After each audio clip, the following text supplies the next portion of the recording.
This is item number 651, version 2, and this is our generic mounting board for the CG-1500.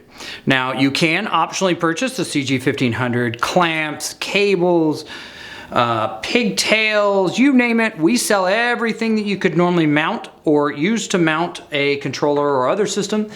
So if you have something unique that needs to be mounted, this likely is a good board for that. Now it helps you out because in the CG-1500 there are a bunch of bosses down here on the bottom. So of course if you're going to mount something, you need to know where those are on the surface of the product.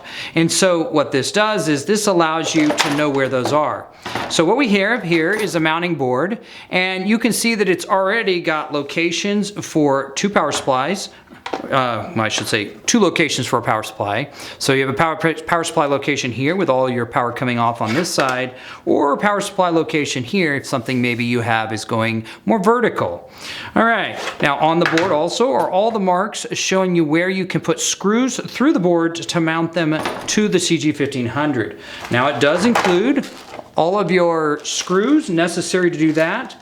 And it includes a variety of other random kinds of screws like washers and nuts and bolts for mounting a lot of different typical types of controller or control boards.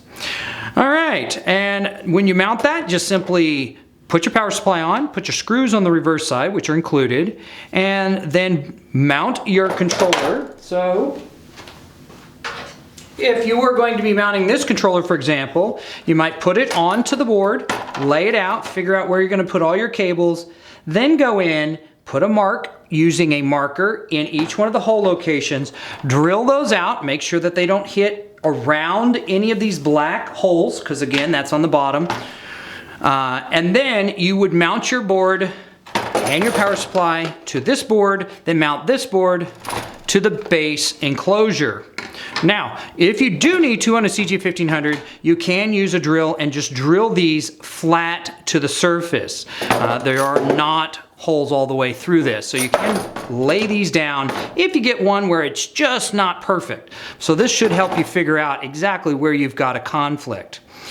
All right, and hopefully this will be useful for your particular project, item number 651.